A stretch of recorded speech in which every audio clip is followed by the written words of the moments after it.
이 누가복음 9장은 참 중요한 장면들이 단락으로 이어지고 있습니다. 먼저 1절부터 6절을 보면 예수님께서는 제자들을 불러 모시고 하나님 나라를 전파를 위해서 능력과 권세를 그들에게 허락하시고 그들을 이제 마을로 또 이 지역으로 나누어서 보내게 됩니다. 그런데 독특한 것은 그 길을 나설 때에 아무것도 가지지 말라라고 말씀합니다. 지팡이도 돈도 양식도 여벌의 옷도 준비하지 말라라고 말씀하십니다. 왜 이렇게 말씀하셨을까요?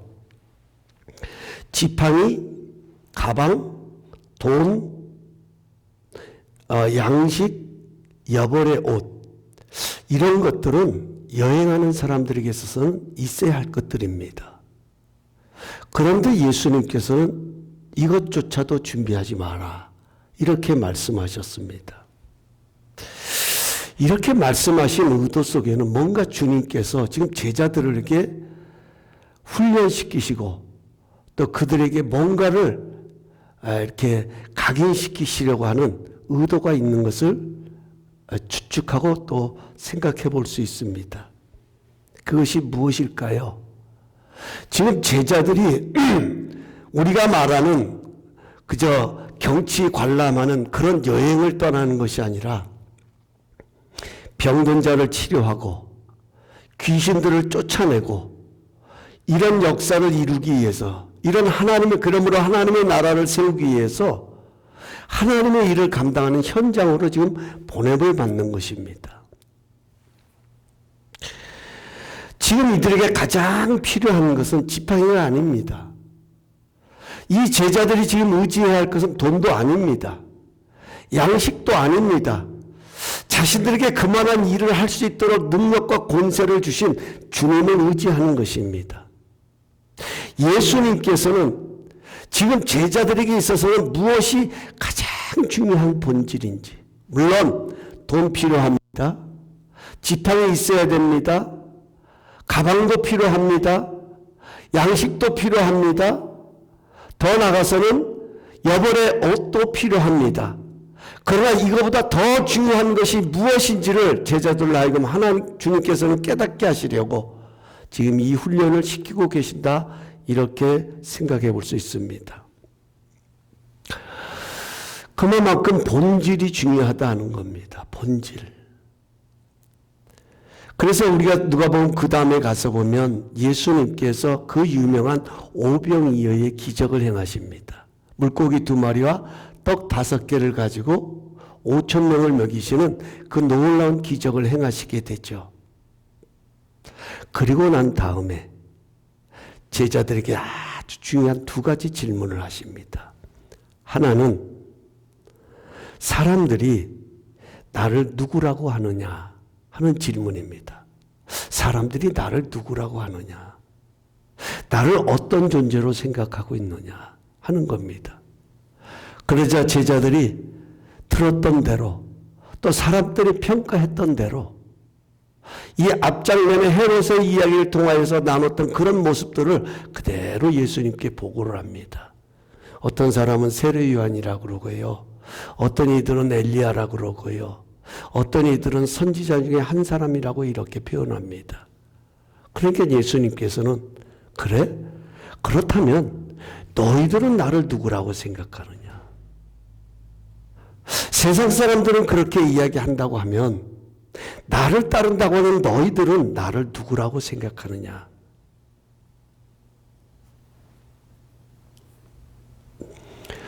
여러분, 예수님께서 왜 이런 질문을 하셨을까요? 오늘도 아마 주님이 우리를 향하여 그렇게 질문할 수 있을 거예요. 그래? 주님의 은혜를 받으려고 하나님의 능력을 또 우리의 삶의 문제를 가지고 나온 우리를 향해서 예수님이 물으신다면, 그래? 그럼 너는 나를 누구라고 생각하느냐? 왜 이 질문을 하셨냐 하는 겁니다. 예수님께서는 지금 사람들이 나를 얼마나 좋아하고 나를 얼마나 참 알아주고 있는지 인기 조사를 하시려고 설문조사 하시는 것이 아니다 하는 것입니다. 주님이 누구신지 이것이 명백할 때에 더욱 주님을 온전히 의지할 수 있는 것입니다. 그래서 주님이 누구신지 이 신앙의 근거를 묻고 있는 겁니다.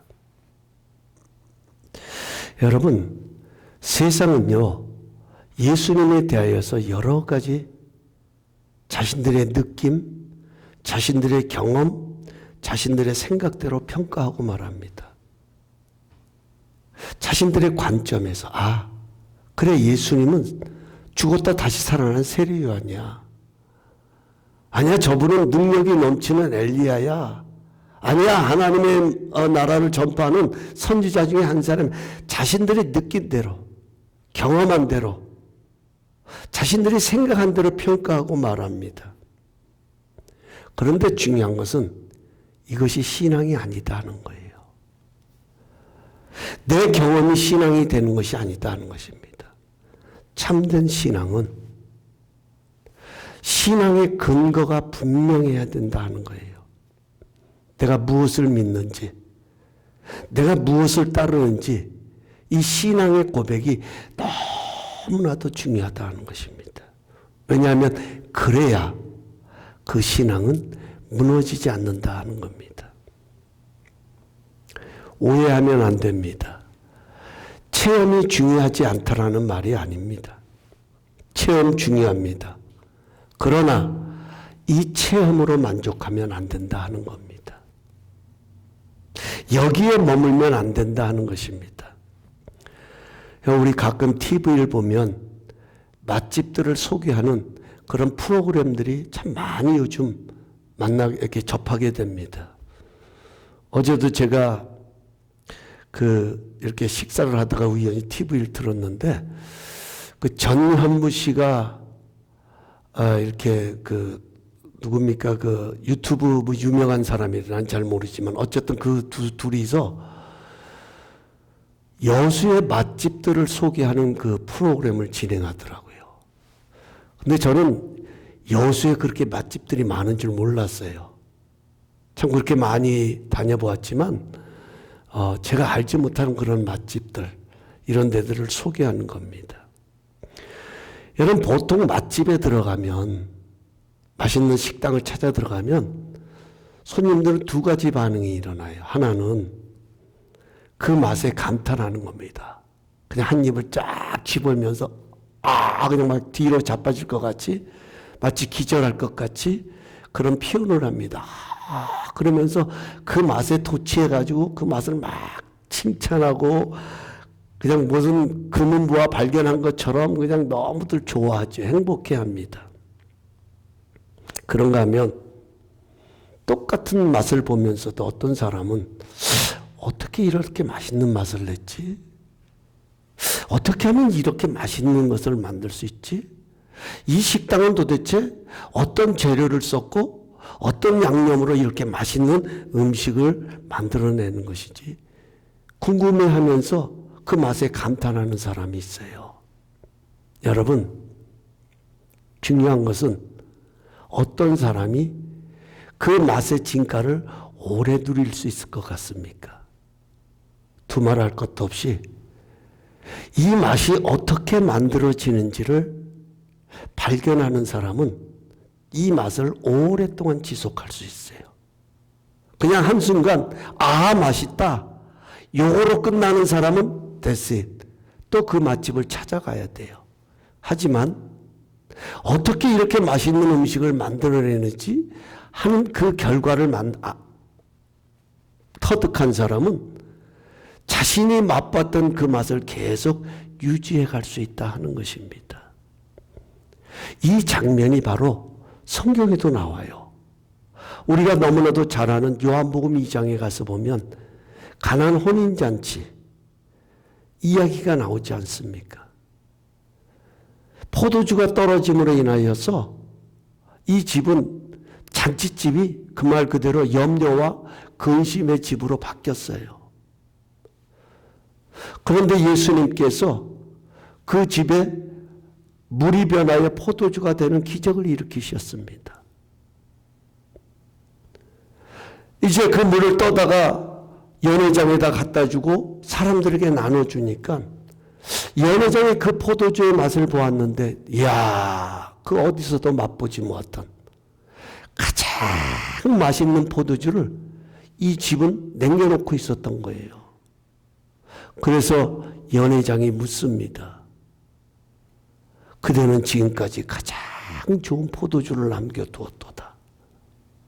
칭찬을 하고 감탄을 합니다. 그런데 재밌는 것은 성경은 이것으로 끝나지 않아요. 뭐라고 말하냐면, 성경은 이 장면을 어떻게 표현하고 있냐면, 어디서 났는지 연회장은 이 맛있는 포도주가 어디서 났는지 알지 못하지만 물도온 하인들은 알더라. 이렇게 기록하고 있습니다.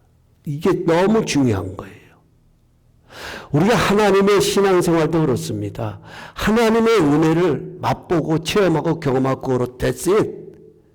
끝나는 사람이 있는가 하면 도대체 이러한 은혜가, 이러한 능력과 이런 역사가 어디서부터 어떻게 비롯되는지를 찾아가고 발견하는 사람이 있다는 거예요. 이게 신앙의 성숙입니다.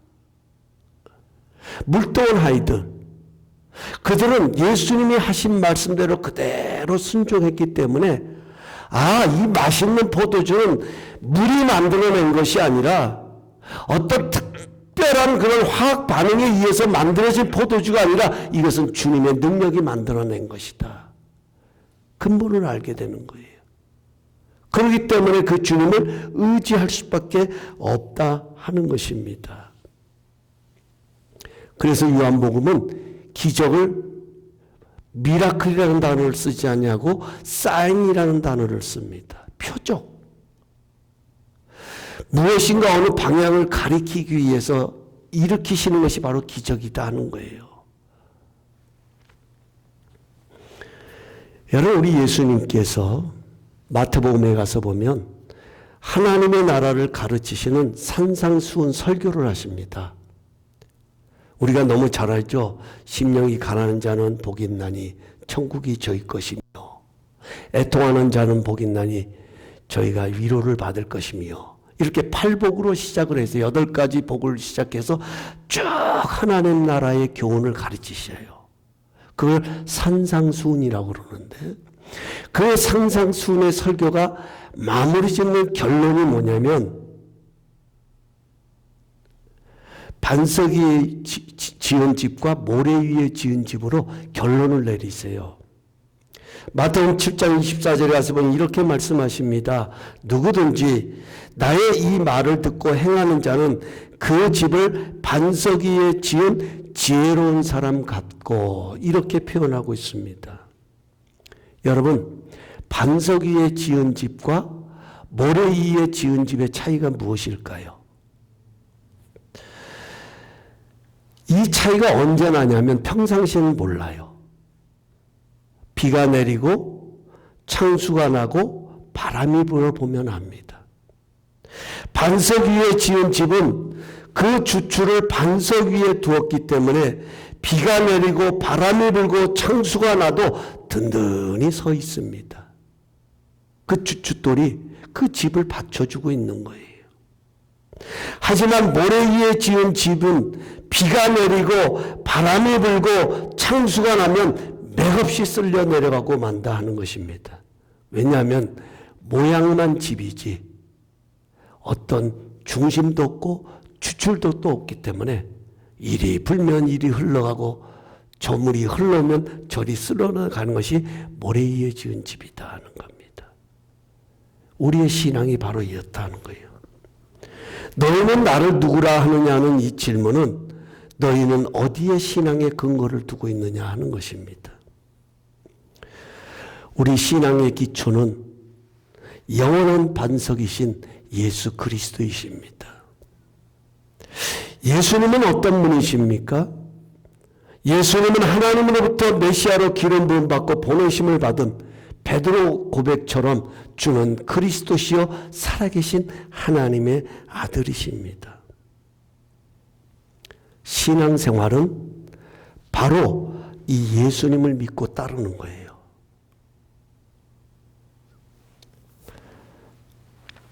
이 예수님을 믿고 따르는 것입니다. 그러므로 우리가 예수님을 온전히 믿고 따르기 위해서는 제일 먼저 해야 되는 것은 왜 주님이 나를 부르셨는가? 다시 말하면 왜 하나님께서 나를 하나님의 자녀 삼으셨는가? 이것부터 분명해져야 합니다.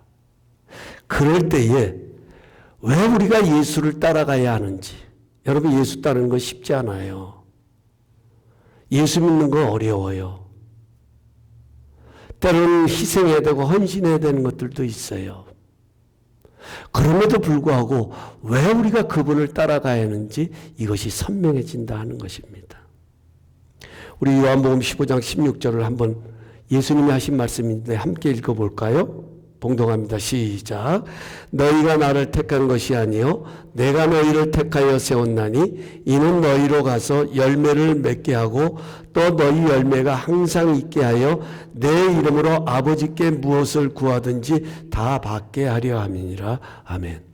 이 말씀 오해하시면 안 돼요. 내가 무조건 예수 이름으로 기도하면 하나님 다 들어주셔. 자, 그럼 묻습니다. 여러분 하나님 다 들어주셨나요? 여기서 중요한 것이 뭐냐면 주님이 나를 택하셨다는 겁니다. 내가 주님을 택한 것이 아니라 주님이 나를 택하셨다. 다시 말하면, 바꿔서 말하면 내가 어디서부터 시작되냐면 나로부터 시작되는 것이 아니라 하나님으로부터 시작된다 하는 겁니다. 그렇다면 왜 예수님이 나를 택하셨을까? 여러분 왜 주님이 우리를 택하셨다고 생각하십니까? 왜 우리를 부르셨을까요? 분명한 것은 예수님은 내가 온전하기 때문에 부르신 것이 아닙니다. 다시 말씀드립니다. 예수님은 내가 완벽하고 온전하기 때문에 나를 택하신 것이 아니다 하는 거예요. 이 세상에 온전한 사람은 하나도 없습니다. 여기 온전하다는 말은 쉬운 말로 말하면 흠이 없는 사람이에요. 흠이 없는 사람이 있냐는 겁니다. 없습니다. 로마서는 그래서 말합니다. 의인은 없나니 하나도 없다. 이렇게 단정지어 말하고 있습니다. 예수님께서 여러분과 저를 택하시고 부르신 것은 우리가 온전하기 때문이 아니라 온전케 하시려고 우리를 부르셨다 하는 겁니다. 이게 명백해져야 돼요. 나같이 부족하고 연약한 죄인을 온전케 하시려고 부르신 것입니다. 그러므로 우리는 자신의 연약함을 볼 때마다 위축되거나 좌절되면 안 됩니다. 오히려 그것 때문에 주님이 나를 사랑하시고 나를 찾아오셨다고 하는 것, 이 진리를 믿어야 된다 하는 겁니다.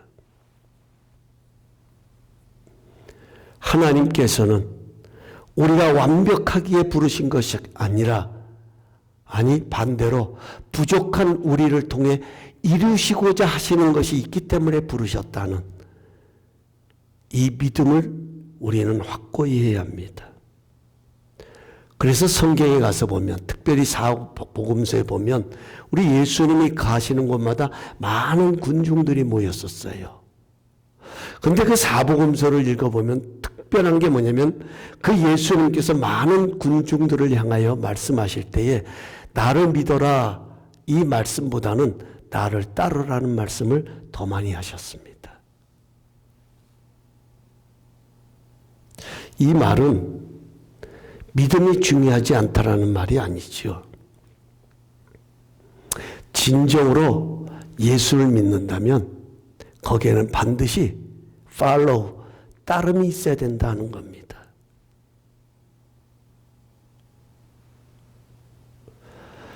여러분, 예수 믿는 게 뭘까요? 예수 믿는 것이 뭡니까? 예수 믿는 것은, 예수를 믿는다는 것은 예수님이 왜 나를 부르셨는지를 깨닫고 그분을 따라가는 거예요. 이게 예수 믿는 거고 이게 신앙생활입니다. 그래서 예수 믿는 사람들을 뭐라고 부르냐면 성도라고 부릅니다. 영어로는 크리스찬, 그리스도인이라고 말하지만 다른 표현으로는 성도라고 부릅니다. 여러분, 성도라는 말은 내가 거룩해서 성도가 아니에요. 거룩할 성자입니다. 내가 거룩하기 때문에 성도라고 부르는 것이 아니라 거룩하신 그분을 따라가는 거기 때문에 성도라고 부르는 것입니다. 그 거룩하신 예수님을 따라가다 보면 나도 변화되는 거예요. 성장하는 거예요. 성숙하게 됩니다. 마치 물감을 만지다 보면 그 물감의 색깔이 내 손에 묻는 것처럼 예수를 믿고 따라가면 그분의 은혜가 나를 감싸고 덮어줍니다. 그래서 성도다 이렇게 부르는 겁니다. 그렇다면 두 번째로 우리가 한번 던져야 할 질문이 있다면 어떻게 예수를 따라갈 것인가 하는 것입니다. 어떻게 예수를 따라갈 것인가. 오늘 성경에 가서 본 예수님께서는 누구든지 나를 따라오려거든 자기를 부인하라고 말씀합니다. 그러니까 우리가 어떻게 예수님을 따라가냐면 자기를 부인하며 따라가는 거예요. 자기를 부인함이 있어야 된다는 겁니다. 여기서 우리가 먼저 한번 생각해 볼 것은 누구든지라는 단어예요. 예수님께서 나를 믿는 자는 자기를 부인하고 나를 따라와 이렇게 말씀하신 것이 아니라 누구든지 나를 따라오려거든 자기를 부인하고 따르라고 말씀합니다. 여러분, 참 이 누구든지라는 이 단어 안에는 너무 많은 것들이 포함되어 있어요. 예수는 아무나 따라갈 수 있습니다. 왜 그런지 아세요? 은혜의 문은, 하나님의 사랑의 문은, 하나님의 은혜의 문은 모든 사람들에게 열려있기 때문에 그래요. 죄인들을 향해서도 하나님은 은혜의 문을 열어놓고 계십니다. 악한 사람들을 향해서도 하나님은 은혜의 문을 열어놓고 계십니다. 이게 바로 십자가입니다. 하지만 모두가 그 은혜를 누리는 것은 아닙니다. 은혜의 문을 열어놓으셨는데 그 은혜의 문 밖에서 서성거리는 사람들이 있어요.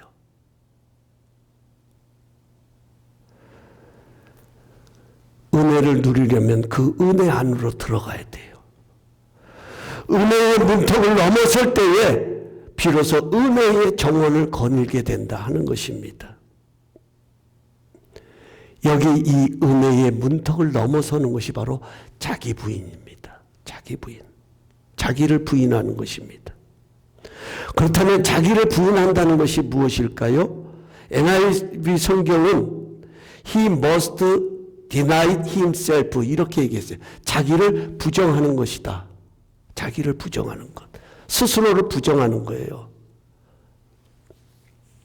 이 말은 나는 쓸모없는 사람이야. 나는 무가치한 존재야. 아유, 나는 그렇고 그런 사람이야. 이렇게 자기를 비하하라는 말이 아닙니다. 여러분, 그건 절대로 겸손이 아닙니다. 나 같은 사람이 뭐. 물론 그 마음에는 뭔가 좀 자신을 좀 겸손하게 이렇게 낮추기 위해서 하시는 말씀이겠지만 나 같은 사람이 뭐 어떤데요? 물어보시라고요. 여러분 스스로에게 나 같은 사람이 어떤데? 여러분 절대로 그렇게 생각하면 안 돼요. 성경 어디를 보아도 하나님께서는 우리의 연약함을 보실 때마다 너는 형편없다. 아유, 너는 그거밖에 안 되지. 그러니까 그렇게 살아라. 이렇게 우리의 존재를 비하하신 적이 없습니다. 이거야말로 교만입니다. 오히려 하나님은 그 연약함 때문에 우리를 더 사랑하셨습니다. 하나밖에 없는 독생자를 내어주시면서까지 우리를 사랑하신 것은 우리가 의로울 때가 아니라, 우리가 하나님을 찾을 때가 아니라 내가 죄인 되었을 때라고 바울은 말하잖아요. 내가 하나님 없이 살아갈 때 이미 하나님께서는 하나밖에 없는 독생자를 내어주시면서까지 하나님이 얼마나 나를 사랑하고 계셨는지 이미 하나님은 사랑의 문을 활짝 열어놓고 계셨다는 것입니다. 절대 자기 비하는요, 이건 하나님 앞에 교만한 거예요.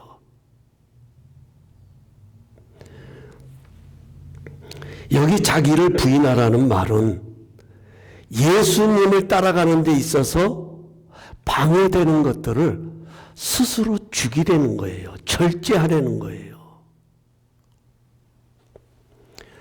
사실 우리가 예수를 믿고 따르는 데 있어서 가장 힘든 것은 상황이 아닙니다.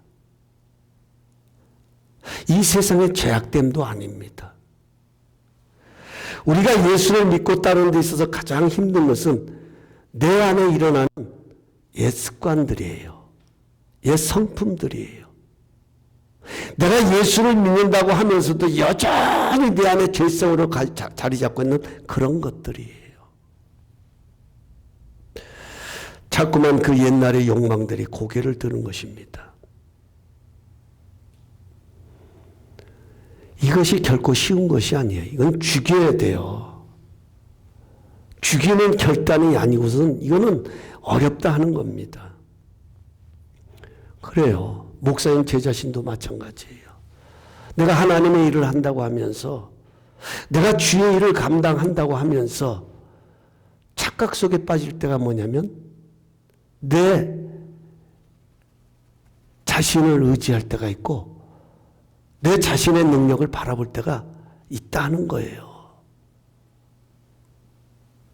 자신의 의를 내세우는 것입니다. 말씀을 준비하다가 아프리카에서 원숭이를 잡는 방법이라는 영상을 보게 됐습니다. 이 아프리카 원주민들은 원숭이를 잡는 특이한 방법이 있다고 합니다.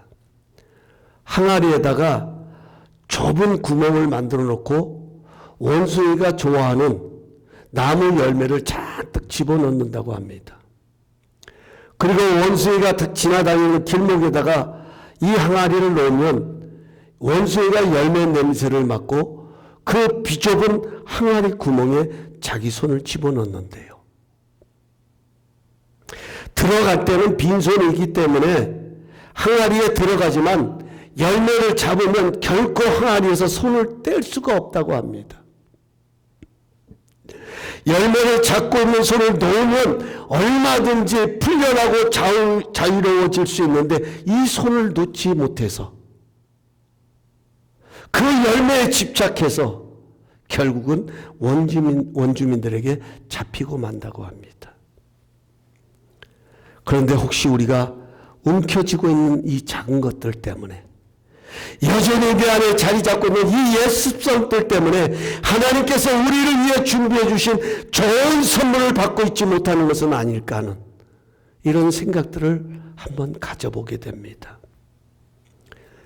분명히 예수님께서는 우리에게 참된 자유를 주시기 위해서, 우리에게 진정한 승리가 무엇인지 그 승리를 안겨주시기 위해서, 영원한 산 소망을 주시기 위해서 그토록 험난하고 고통스러운 생명의 길을 걸으셨는데 우리는 여전히 내 욕망과 내 유혹에 사로잡혀 그것을 놓지 못하고 붙들고 있는 것은 아닌지 돌아보게 되는 것입니다.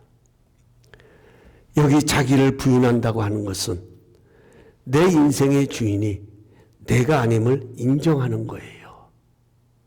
그럴 때 자기를 부인할 수 있어요. 우리가 고난이 때로는 유익이 될 이유가 뭐냐면, 고난이라는 것이 다 나쁜 것이 아니라 그 고난도 때로는 우리를 유익하게 할 때가 있는데 그게 바로 뭐냐면 그 고난을 지날 때면 진짜를 보게 됩니다. 진짜를 보게 되죠. 고난을 지나면서 나의 한계를 느끼게 됩니다. 고난을 지나면서 사람은 내가 누군지를 알게 됩니다. 고난을 지나면서 인생은 내 뜻대로 되는 것이 아님을 알게 됩니다. 여러분, 자기를 부인한다는 것은 내 인생의 주인은 내가 아니다 하는 것을 인정하는 거예요. 만약에 내 인생의 주인이 내가 된다면 나의 욕망 중요합니다. 내 뜻 중요합니다. 내 인생의 연륜 중요합니다. 하지만 내 인생의 주인이 주님이시기 때문에 내 뜻보다도 주님의 뜻이 더 중요하다 하는 것입니다.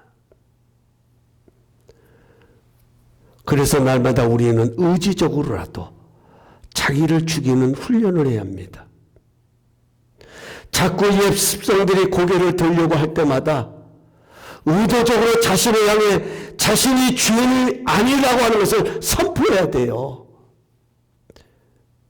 그래서 내가 그 착각 속에 머물지 못하도록 하나님의 말씀으로 스스로를 끌어내야 된다 하는 겁니다. 그 자리에서 끌어내야 돼. 이게 신앙생활이에요. 이것이 바로 자기 부인입니다. 말씀으로 내 자신을 끌어내는 게 말씀 앞에 나를 비춰서 그 말씀으로 나를 짓눌러야 돼요. 올라오는 그 옛 습성들. 여러분, 성경에서 예수님 다음으로 훌륭한 사람을 뽑으라면 사도 바울을 꼽습니다. 왜 사도 바울이 훌륭한 사람이냐면 이 사도 바울은 자기 부인에 능통했던 사람이에요. 자기를 부인하는 데 있어서 능통했던 사람이에요. 우리가 아는 것처럼 바울은 참 인간적으로 보면 성공한 인생입니다. 학문적으로도 최고의 학문을 배웠죠. 또 사회적인 지위도 그렇죠. 더 나아가서는 그의 신분적인 배경도 로마의 시민권을 가지고 있는 남부럽지 않는 그런 엘리트 중에 엘리트였지만 그러나 이런 엘리트가 주의 길을 그렇게 단호하게 걸을 수 있었던 것은 자기 부인에 능통했던 사람입니다. 그 대표적인 성경 구절이 뭐냐면 갈라디아서 2장 20절이에요. 갈라디아서 2장 20절. 이렇게 말씀합니다. 준비됐나요? 네. 내가 그리스도와 함께 십자가에 못 박혔나니 그런즉 이제는 내가 사는 것이 아니요 오직 내 안에 그리스도께서 사시는 것이라. 이제 내가 육체 가운데 사는 것은 나를 사랑하사 나를 위하여 자기 자신을 버리신 하나님의 아들을 믿는 믿음 안에서 사는 것이다. 이게 자기 부인이야. 자기 부인. 자꾸만 안 좋은 모습들이 고기를 들려고 할 때마다, 옛날의 습성들이 고개를 들려고 할 때마다 내가 그리스도와 함께 십자가에 못 박혔나니 내가 누구지? 나는 그리스도와 함께 십자가에 못 박힌 존재다. 이게 우리의 정체성이에요. 이제는 내가 내 인생의 주인이 아니라 내 안에 계신 그리스도의 이끌림을 받아야 한다는 것입니다. 이제 내가 사는 것은 나를 사랑하사 나를 위하여 자기 자신을 버리신 하나님의 아들의 신실하심을 믿는, 신실하심 안에서 살아가는 그런 존재가 되었다 하는 것입니다. 자기 부인에 있어서 가장 중요한 것은 내 인생의 주인이 있음을 깨닫는 것입니다. 내 인생의 책임자는 내가 아니라 우리 주님이심을 인정하고 그분의 뜻을 따라가야 합니다. 그럴 때에 참 자유가 주어지는 것입니다. 힘들고 어려운 일을 만날 때마다 내가 그것을 해결하려고 내 손에 쥐고 있지 말고 하나님께 나가 펼쳐놔야 됩니다. 오늘 주보 칼럼 읽으셨나요? 빨래하다가 만난 하나님의 이야기잖아요. 빨래하다가 만난 하나님의 이야기. 빨래를 널어놨는데 그 빨랫줄에 넣을 공간이 부족해가지고 수건 하나를 접어서 했는데 다른 것들은 다 바짝 말랐는데 그 접어놓은 수건은 마르지 않은 거예요. 그걸 그대로 두면 곰팡이가 되잖아요. 그걸 다시 활짝 펼쳐서 태양빛 아래 말릴 때 그 뜨거운 빛이 그 젖은 것을 말려내는 것입니다. 똑같습니다. 우리도 하나님 앞에 나가 펼쳐놔야 돼요. 하나님께 펼쳐놔야 돼요. 하나님 앞에 펼쳐놓을 때 하나님의 생명의 빛이, 하나님의 은혜의 빛이, 내 인생의 주인 되시는 그 하나님의 능력의 빛이 그것들을 내리쳐서 바짝 말릴 수 있도록 우리가 쓰기 좋게끔 만들어주신다는 겁니다. 자기 부인하는 거예요. 두 번째로는 자기 부인이 뭐냐면 예수님께서는 이렇게 말씀하세요. 그 다음에 날마다 자기 십자가를 지고 나를 따르라고 말씀합니다. 여기서 우리가 놓치지 말아야 될 게 뭐냐면 날마다라는 단어예요. 날마다. NIV 성경은 dailly라는 단어를 씁니다. everyday가 아니라 daily. 그때 그때. 그날 그날. 하루 하루. 내가 지어야 할 십자가를 지고 나를 따르라. 이렇게 말씀합니다. 여기서 말하는 십자가가 무엇일까요? 저는 이것을 한번 묵상하다가 우리 예수님의 십자가를 통해서 그 의미를 한번 되새겨 보았습니다.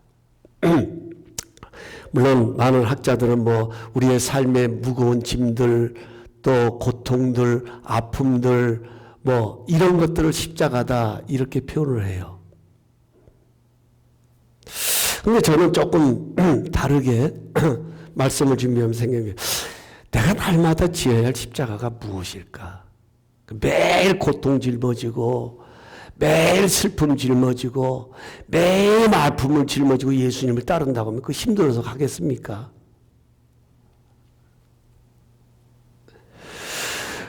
우리 예수님의 십자가의 의미를 한번 그 예수님을 통해서 배울 수가 있어요. 자, 우리 예수님께서는 인류의 모든 죄를 속량하시기 위해서 십자가를 지셨습니다. 그런데 어떻게 그 십자가를 지셨죠? 여러분 어떻게 십자가를 지셨나요? 그냥 덜러덩 메고 가셨습니까? 당연히 예수님이 짊어질 십자가니까 그냥 어느 순간에 야 시간 됐다 그러고 가서 십자가를 짊어지신 게 아니잖아요. 우리가 잘한 것처럼 겟세마네 기도. 그게 예수님께서 십자가를 짊어진 비결이었습니다. 여러분 예수님의 십자가는 결코 가벼운 십자가가 아닙니다. 땀방울이 변하여 핏방이 되도록 밤새도록 기도하실 만큼 고통스럽고 버거운 십자가입니다. 땀방울에서 핏방울이 되도록 이거는 고사하고요. 여러분 밤새도록 기도해 보셨어요? 기도 쉽지 않아요. 내 힘으로 밤새도록 기도한다는 것 이건 있을 수가 없습니다.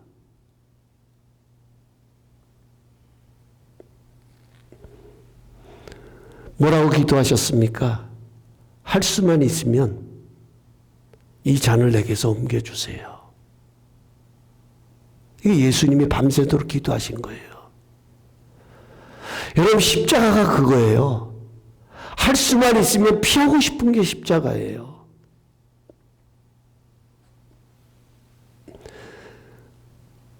그런데 예수님은 어떻게 그 십자가를 지십니까? 그러나 내 뜻대로 하지 마옵시고 아버지의 뜻대로 되기를 원하나이다. 여러분 이 기도가 중요한 것은 아프고 고통스러운 십자가지만 괴롭지만 내 뜻대로 하지 마옵시고 아버지의 뜻대로 되길 원한다는 것은 그 고통 그 괴로움 속에 하나님의 뜻이 드러나길 원한다는 거예요. 이게 십자가의 진정한 의미입니다. 그냥 단지 고통을 겪고 어려움을 겪었다 그래서 십자가다 이게 아니에요. 그건 저 세상적인 십자가예요. 예수님이 지신 십자가는, 예수님은 고통의 십자가, 인류의 죄를 짊어지시고 그 십자가에 담고 그 십자가를 가지고 갈보리 언덕을 향하여 갔지만, 엄밀히 말하면 그 십자가는 고통의 십자가가 이기 전에 하나님의 뜻을 짊어지고 올라가시는 거예요. 하나님의 뜻.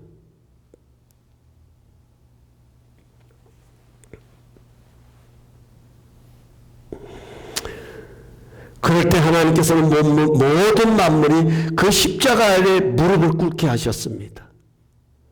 하나님은 완벽한 승리자로 바꾸셨습니다. 채워주셨습니다. 세워주셨습니다. 고통의 십자가를 영광의 십자가로 바꿔주셨다는 겁니다. 그렇습니다. 날마다 제 십자가를 지고 나를 따르라. 이 말씀 결코 쉬운 일은 아닙니다. 아마 오늘 말씀의 제목만 놓고 여러분 딱 주보를 받으신 다음에 야, 오늘 또 말씀 되게 무겁겠다 생각하신 분들 계실 겁니다.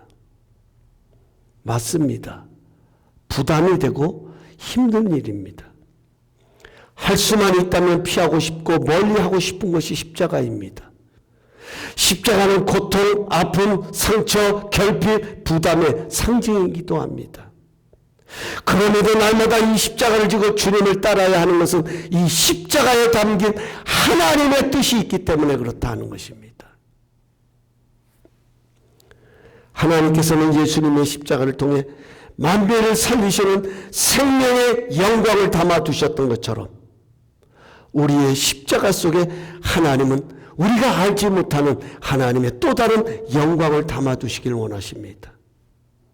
그래서 날마다 제 십자가를 지고 예수를 따르라고 말씀하는 거예요. 자, 그럼 제가 여기서 여러분께 여쭙게요. 여러분, 왜 우리가 날마다 매일 매 순간마다 하나님의 말씀을 묵상해야 할까요? 왜 우리가 쉬지 말고 기도해야 할까요?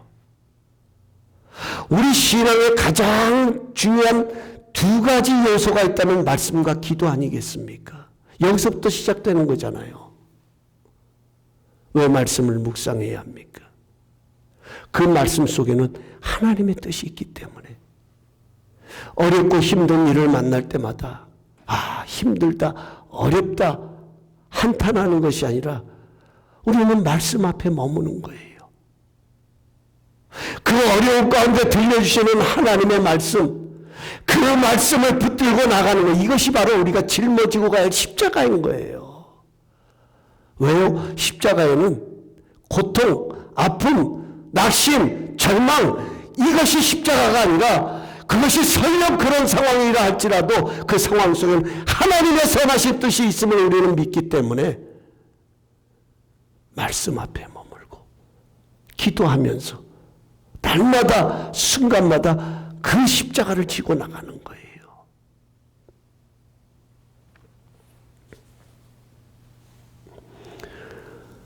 우리가 고통처럼 보이지만, 아픔으로 보이지만 그 십자가를 지고 나가다 보면 그 안에 하나님의 은혜가 담겨지고 영광이 보여지고 하나님의 기쁨이 보여지면서 우리는 성숙하고 성장하고 변화되어져 간다 하는 겁니다. 김정주 작가가 쓴 안녕 신앙생활에 대한 책을 보면 이런 이야기가 있습니다. 그 책의 내용 가운데 약해도 쓰임받을 수 있다. 약해도 쓰임받을 수 있다. 오해하지 마세요.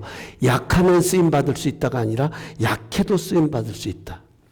하지만 약함이 은혜로 연결되지 않으면 그 약함은 악함이 될 수 있다. 우리는 누구나 다 연약함이 있습니다. 그렇기 때문에 하나님은 우리를 사용하시길 원하십니다. 하지만 그 연약함이 하나님의 은혜가 머물지 않으면 악함이 될 수 있다는 거예요. 우리 인생의 걸림돌이 될 수 있다 하는 겁니다.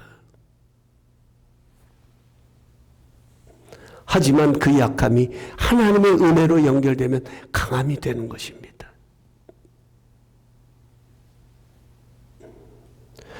여러분, 예수님은 왜 우리를 부르셨습니까? 우리가 온전해서가 아니라 부족하고 연약한 우리를 통해 우리를 온전케 하시기 위해서 부르셨다 하는 거예요. 만약 우리가 이 은혜를 간과하여 여전히 자신의 위에 빠져서 자신의 연약함만 반복하고 있다면 그 연약함은 악함이 될 수 있다는 겁니다. 왜 예수님은 십자가로 향하셨습니까? 오늘 사모님이 기도해 주셨던 것처럼 우리의 죄를 담당하시고 속량하셔서 우리의 하나님의 자녀로서의 은혜 가운데 머물 수 있도록, 다시 말하면 우리의 연약함이, 우리의 죄악됨이 하나님의 생명을 공급받아서 의로움으로 변화되게 하시기 위해서 그 하나님의 선하신 뜻을 위하여 십자가로 향하셨습니다. 우리의 절망 속에 하나님의 사랑을 나타내시려고 십자가를 치셨습니다. 죽어야 할 우리를 다시 살리시는 부활의 영광을 주시려고 십자가로 향하셨습니다. 그래서 십자가와 부활은 우리가 믿는 믿음의 핵심인 것입니다. 십자가를 통해 부활의 기쁨을 맛보는 이것이 바로 우리 기독교 신앙의 가장 중요한 핵심인 것입니다. 여러분, 이번 한 주간 고난주간입니다. 예수님이 걸어가신 그 십자가의 길을 묵상하면서